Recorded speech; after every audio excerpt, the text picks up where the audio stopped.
Vale. Bueno, el asunto es que en anteriores reuniones habíamos comentado que sí que sería bueno el que hiciéramos entre todos de vez en cuando alguna reunión así educativa, alguna charla educativa, pues además de, pues también para enterarnos de cosas, pero además pues para que viniéramos más aquí los miércoles, porque normalmente somos unos pocos.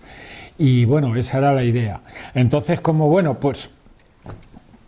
ahora hay más tiempo para leer y para revisar temas y se van, pues vamos cogiendo notas, pues habíamos pensado que estaría bien hacer una cosa que estoy trabajando un poco con el tema de los abonos, ¿no?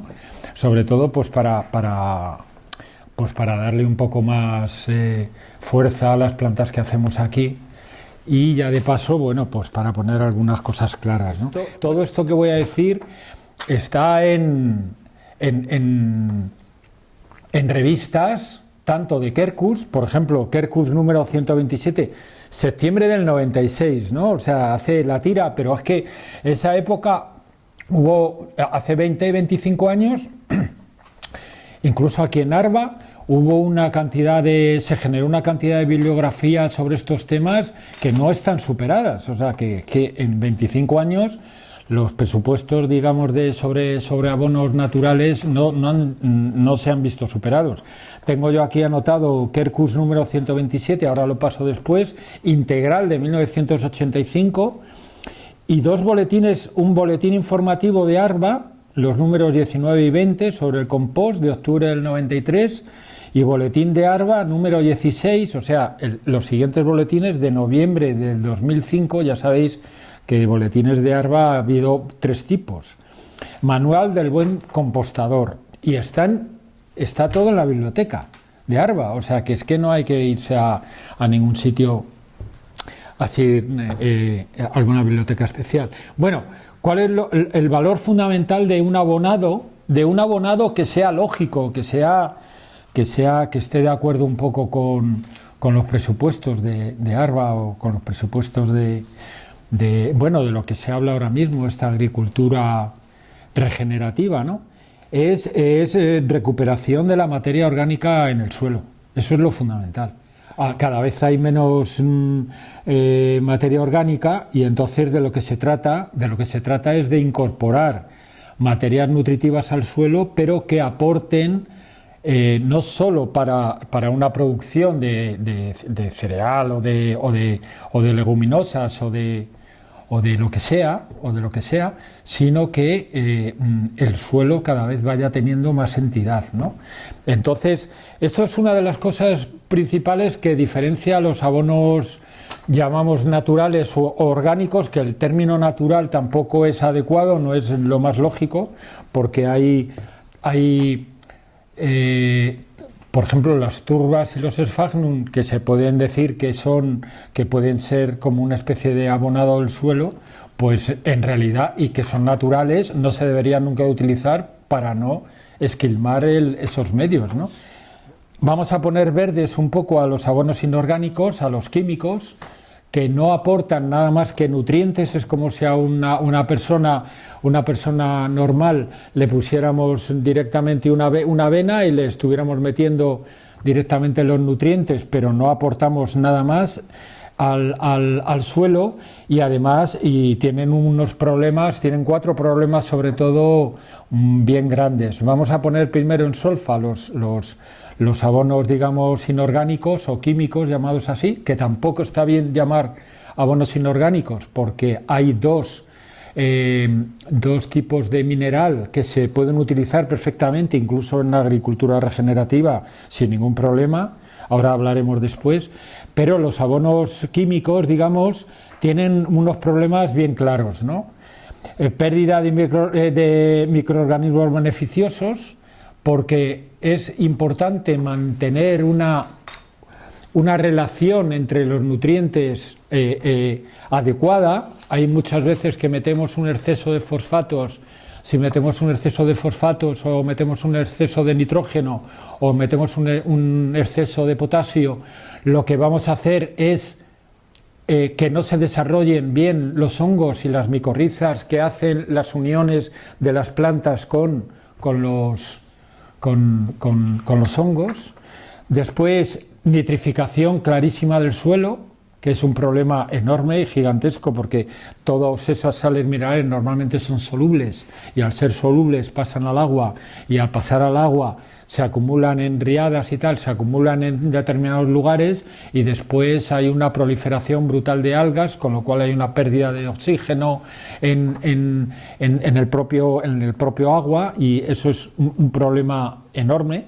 El problema consiguiente es la contaminación de acuíferos, y después tienen un balance energético global claramente negativo, porque esos hay que fabricarlos en la industria, hay que transportarlos. Entonces esos son los grandes problemas, y además el problema enorme que el suelo al final, para dar resultados, se produce como una especie de adicción en el propio suelo, con lo cual si tú no echas abonos no te produce nada. Es un escándalo que se financie a las industrias de fertilizantes, que se financie con fondos públicos a las industrias de fertilizantes, cuando nos están empobreciendo a todos, están empobreciendo el suelo, están empobreciendo a todos en general, ¿no? Entonces, lo que se trata es de dar principios activos, todos los principios activos que se necesitan para la nutrición del suelo, pero darlos de una manera mucho más razonable. ¿Y cuál es la mejora de esta manera razonable?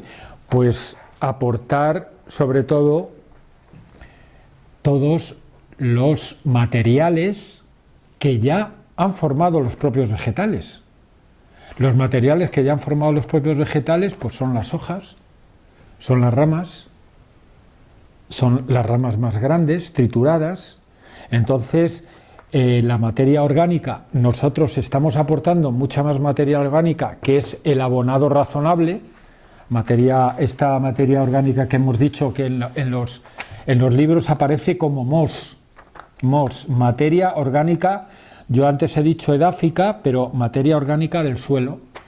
El buen abonado es el que procura que no solo se desarrollen las plantas que nosotros queremos que se desarrollen, sino que además se desarrollen bacterias, microorganismos, actinomicetes, hongos, musgos, etcétera, etcétera. O sea, es una cosa más global, ¿no? Entonces, la materia orgánica mejora las propiedades químicas y físicas del suelo, mejora la falta o ausencia de drenaje. Hay veces que todas esas, entre las ramas, entre las hojas, se forma espacios que pueden ser utilizados, no se apelmaza demasiado el suelo, con lo cual hay espacios para que proliferen otros seres vivos. Normalmente aumenta la temperatura del suelo, que eso es fundamental en invierno, ¿no? Mejora la disponibilidad de nutrientes y acoge a innumerables microorganismos. Es importante no utilizar fertilizantes que aunque son orgánicos o verdes, sean de origen natural, como antes lo hemos dicho. Turba, la fibra de coco, que se utiliza tantísimo. Es que tiene mucho sentido aquí utilizar fibra de coco. O sea, lo que hablábamos antes del balance energético negativo. Balance energético negativo, si hay que traer esos fertilizantes de muy lejos. Antiguamente lo que se utilizaba era, pues eso, el mantillo de toda la vida, que ahora se llama compost, y entonces utilizar hojas, ramas trituradas, etcétera, etcétera. El suelo, además de los restos vegetales y animales, debe tener gran cantidad de bacterias, hongos y animales, pero la base siempre son los elementos minerales y la roca madre. Dependiendo de esta última, los podemos calificar de ácidos y calizos o básicos. La cantidad de elementos químicos depende de estos últimos, en estos últimos suelos, en los suelos naturales, es decir, sin labrar o pastorear. Como esto último es prácticamente imposible de encontrar en la península ibérica, excepto en algunos ecosistemas externos como los bosques o los suelos salinos, es necesario un estudio pormenorizado de la flora que hay para ver cuál ha sido el devenir de los suelos a lo largo de la historia, para saber realmente qué es lo que naturalmente hubiera sido la vegetación que había en esos tipos de suelos. Hay sobre todo dos tipos de suelos aquí en la península ibérica. Bueno, hay otros también, pero sobre todo dos tipos de suelos, que son los suelos ácidos, que son la parte, digamos, del oeste de la península, y los suelos básicos, que son la parte este de la península, bueno, más o menos. La diferencia entre unos suelos y otros es que los suelos ácidos son pobres en sales minerales y los suelos básicos son ricos en sales minerales. Por eso la mayor cantidad de zonas donde se cultiva o donde van los mayores rendimientos se producen en la parte este de la península ibérica, donde hay más cultivos leñosos y también hay gran cantidad de cultivos herbáceos que no son cereales, ¿eh? Pero vamos, lo más importante es que, y de lo que se trataba esto sobre todo, es de los elementos químicos que tiene el suelo y que son necesarios, y que son y que después cuando vemos una caja grande o una bolsa grande de un abono o de un fertilizante, vemos unas cantidades 10, 16, 12 y a lo mejor calcio. Eso significa que es nitrógeno, fósforo y potasio. La diferencia entre estos tres elementos, que son los primordiales, es que el nitrógeno y el potasio son muy solubles, pero el fósforo es prácticamente insoluble. Por eso es muy importante que haya algunas plantas y sobre todo hongos. Las micorrizas lo que hacen sobre todo es hacer que el fósforo, que es insoluble, se convierta en soluble a través de la micorriza. Eso es lo más importante. Nosotros podemos dar cantidad de nitrógeno al suelo, que si no hay una relación adecuada en las plantas para que utilicen los tres primeros nutrientes, no vamos a lograr nada, porque se necesitan los tres, digamos, vamos a hacer un símil con los humanos, los principios inmediatos, ¿no? O sea, que son las proteínas, los lípidos o las grasas y los hidratos de carbono. Pues sobre todo las plantas lo que más necesitan son nitrógeno, fósforo y potasio. Pero además, bueno, el nitrógeno es muy importante para la formación de tejidos, hojas, tallos y semillas. El fósforo, además, es muy importante para la germinación de las semillas. Para su absorción se necesitan los hongos, y el potasio es muy importante para el desarrollo general y también, bueno, para formación, muy importante. El magnesio más para la clorofila, pero para la formación de partes verdes. Entonces, después hay otros elementos un poco menos importantes. Estos son los macronutrientes. Otros nutrientes, que son el azufre, el sodio y el calcio, son importantes también. Y después hay otros nutrientes, micronutrientes, llamemos, que son el zinc, el hierro, el magnesio, el molibdeno, el cobre y el cobalto. El boro también para algunas plantas. Pero eso ya se necesitan en una cantidad mucho más pequeña. Pero normalmente estos micronutrientes no aparecen en los fertilizantes químicos. En los fertilizantes, en las bolsas estas, normalmente no aparecen, con lo cual lo único que estamos haciendo es dar los macronutrientes, pero es como si no estuviéramos dando, en un símil humano, como si no estuviéramos dando las vitaminas y minerales a nuestro cuerpo. O sea, solo estuviéramos dando los tres principios inmediatos. Entonces, el objetivo sobre todo de esta charla es cómo nosotros aportamos con restos vegetales, cómo aportamos todos los micronutrientes por ejemplo, en un abono, a un abono que nosotros hagamos, digamos, natural, que el abono natural va a ser siempre el mantillo. El mantillo es el abono más necesario. Después mezclamos el mantillo con arena o con otros, o con perlita o con vermiculita, que eso ya es otra cuestión digamos, para los viveros, pero normalmente con el mantillo tenemos que mezclarlo con arena, normalmente con arena o con algunas tierras o con lodos sacados, vamos, lodos de pantano, de embalses, no de pantanos, de embalses, no de depuradoras precisamente. Lo mezclamos, digamos, para que haya más consistencia en el suelo. Por ejemplo, lo que da materiales inertes que podemos aportar a un buen abono, por ejemplo, sería la arena, la grava, también sería los restos, las ramas trituradas, los restos de pino, que se utilizan muchísimo, pero tenemos que aportar los micronutrientes y además de que aportamos los micronutrientes, vamos a aportar a la vez los macronutrientes a través de lo que nosotros recogemos, de las hojas, del resto de planta, del resto de ramillas y tal, haciendo el compost. Y en el compost tenemos que aportar, vamos a ver, para aportar más nitrógeno, si queremos aportar más nitrógeno a un suelo, por ejemplo, como el suelo de aquí, que son las arenas, los suelos de aquí, por ejemplo, de la casa de campo, que son arenas, son arcosas que son muy poco, tienen muy pocos nutrientes, pues, por ejemplo, para aportar nitrógeno podemos aportar perfectamente ortiga, el purín de ortiga, orinas animales, o sea, la urea, estiércol, el estiércol depende, hay algunos estiércoles que no son muy adecuados si no está muy bien hecho el compost, porque si no se eliminan las semillas, pues lo único que vamos a hacer es estar expandiendo restos, digamos, de plantas que no nos convienen.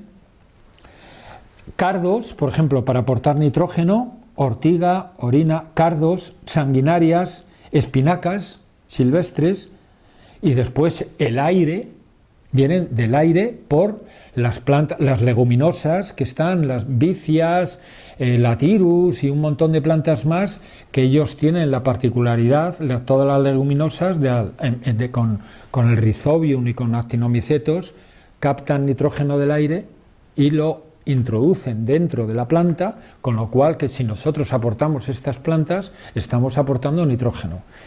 El fósforo, ¿cómo lo podemos aportar? Bueno, polvo del desierto, no es ninguna chorrada, calimas, se habla de que el ecosistema de la Amazonía es tan rico y tiene por las calimas que llegan del desierto del Sáhara, entre otras cosas, crucíferas, las crucíferas son muy ricas en fósforo, restos de coles de la alimentación, tenemos el diente de león, humus de lombriz, el humus de lombriz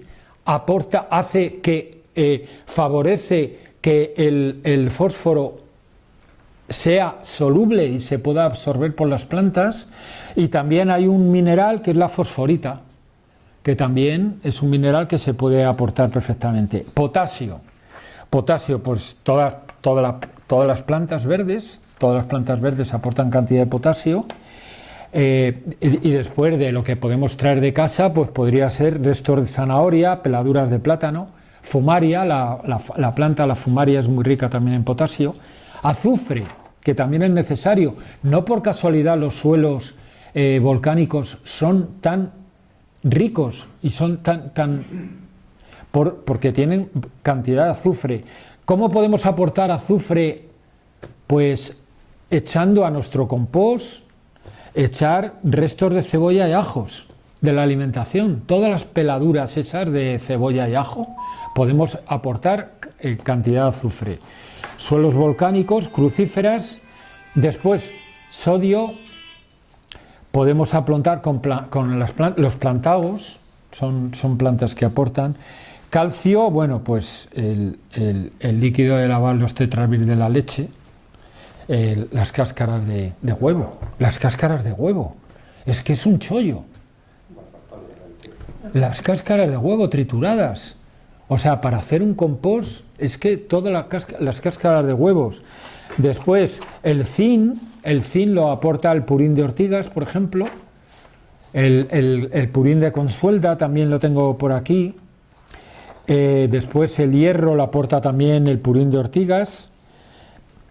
El magnesio, que es fundamental para la formación de la clorofila, las hojas verdes, y después los restos, el molibdeno, cobre y purín de Ortigas, y el cobalto lo aporta sobre todo el purín de Ortigas. El purín de Ortigas es muy rico en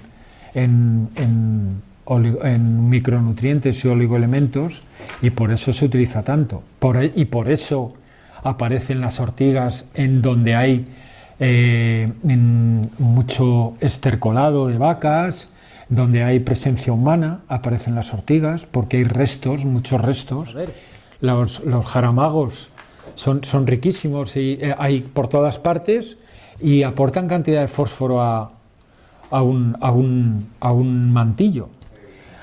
Pues en un compost, en principio, los cítricos no sería bueno, porque el ácido cítrico tiene algunas propiedades bactericidas muy pequeñas, ¿no? Pero los cítricos, es mucho mejor utilizar los cítricos para hacer un detergente manual, más que echarlo en un compost. Todo el tema este de los abonos, de cómo podemos aportar a nuestro mantillo, al mantillo que nosotros hacemos, es con estas plantas. Y esto es